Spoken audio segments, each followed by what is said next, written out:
20번 문제. 두 다항함수 fx, gx가 모든 실수 x에 대해서 미리 써놨어요. 이걸 만족시키고요. 또 하나는 극한값 곱해서 k라고 되어 있네요. 이 다항함수라고 하는 조건도 다항함수, 어떻게 보면 풀이를 약간 강제하는 면이 없잖아 있는데, 다항함수라는 말이 나오는 문제가 뭐 100% 그런 건 아니지만 많은 대부분의 문제들이 첫 번째로는 차수를 정해줘야 돼요. 다항함수면 차수가 당연히 있겠지, 그치? fx 몇 차, gx 몇 차 이렇게 되는 거예요. 자, 이 조건만 가지고는 fx나 gx의 차수를 정해주기가 조금 힘든데, 이 조건하고 결합을 시키면, 밑에 있는 조건을 결합을 시키면 fx하고 gx의 차수를 먼저 결정을 해줄 수가 있어. 조건에서 다항함수라는 말이 있을 때, 먼저 차수부터 결정을 해야 되는 거구나 라는 거를 이해하셔야 돼요. 외워두셔야 돼요. 차수를 먼저 결정을 해준다.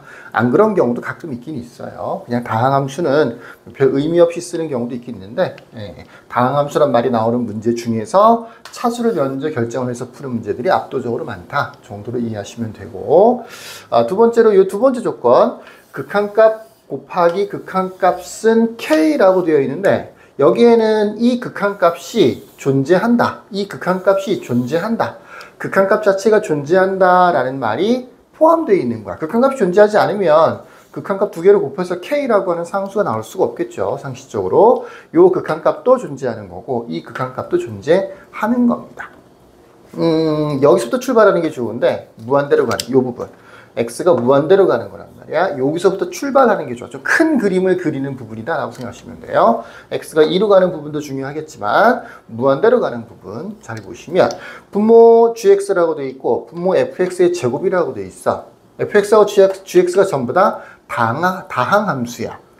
요 관계를 보면 무한대로 가는 거다 보니까 차수가 똑같아야 돼. 그러니까 분모 gx하고 분자 fx를 제곱한 거. 예를 들어서 fx가 1차식이다라고 하면 gx는 2차식이 돼야 되는 거죠. fx가 2차식이었다라고 하면 gx는 4차식이 돼야 되는 거예요. 요거하고 요 관계식, 이게 항등식이지? 모든 실수 x에 대해서 성립하는 거니까. 요 식하고 요거, 조금 전에 얘기했던 fx하고 gx, 차수가 2배가 난다. 2배가 된다. 라고 하는 내용과 요 관계식을 잘 섞어주면 fx하고 gx의 차수를 확인할 수가 있어요. 예를 들어서 좌변 있고 우변이 있는데, 만약에 fx가 2차야. 만약에 2차야.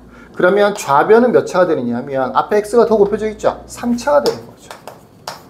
우변은 몇 차가 되느냐 하면 x가 2차면 gx는 이 차를 제곱한 거랑 차수가 똑같아져야 되는 거니까 gx는 4차가 되겠죠.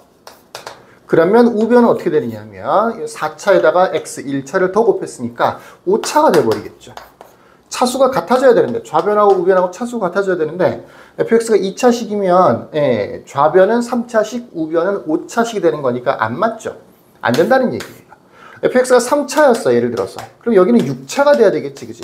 그럼 좌변은 이번에는 4차가 될 거고 우변은 7차가 될 거야.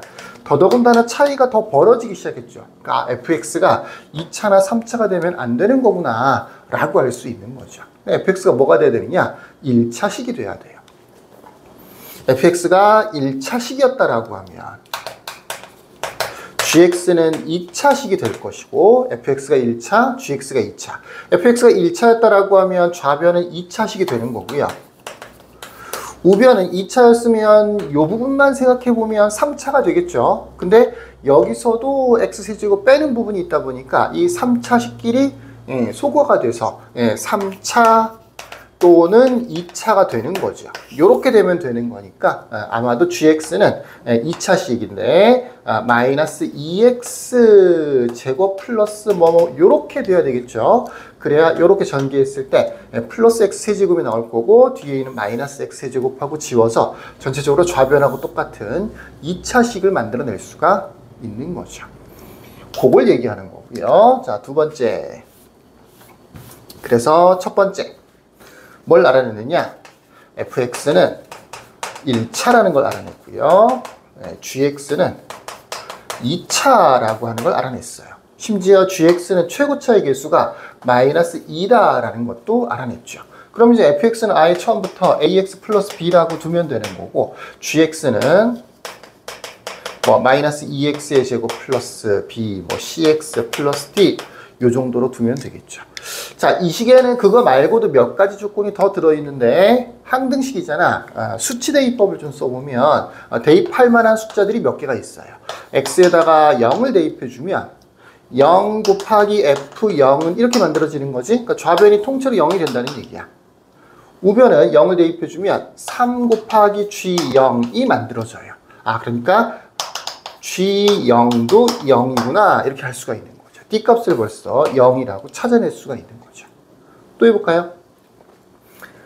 6 같은 것도 대입해보면 좋아요. 6을 대입해보면 6 곱하기 F6은 이렇게 되는 거고요. 바로 이 부분이 0이 되는 거잖아. 그치? 0 됐으니까 GX는 상관없이 0 될 거고, 6을 대입했으니까 마이너스 6의 세제곱 플러스 2 곱하기 6의 제곱 이런 식이 만들어지는 거죠. 6으로 약분을 시키면 F6이 마이너스 6의 제곱 플러스 2 곱하기 6 그러니까 36 플러스 12에서 마이너스 24가 되는 거죠. 물론 이 조건은 뭐 문자가 두 개나 있으니까 a, b의 값 자체가 구해지진 않지만 추가적으로 알 수 있는 내용 중에 하나가 되는 겁니다. 또 하나는 x에다가 2를 한번 대입해보면 2를 대입하는 이유는 요것 때문에 그래요. x에다 2를 대입하는 부분이 있잖아. 그지? 2를 대입을 해보면 분모가 fe-ge2가 되는데 이 식에다 2를 대입해주면 2fe-는 2를 대입해주면 2 곱하기 ge 빼기 2 대입해주면 8 플러스 8 그래서 이 약분시키면 fe-는 ge2가 되는 거죠. fe-는 ge2가 된다는 얘기예요. fe-는 ge2라는 얘기는 분모가 0 된다는 얘기나 마찬가지죠. 그러니까 분자도 0이 돼야 되는 거니까 g1은 0이겠네요. 요렇게요.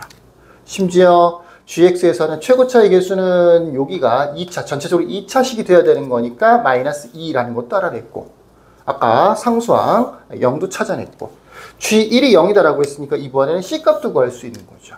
이제 요것들을 다 대입해주면 fx를 찾아내는 거는 많이 어렵지 않을 거예요. 그 다음부터는 대입해서 계산하는 형태의 문제가 되는 겁니다.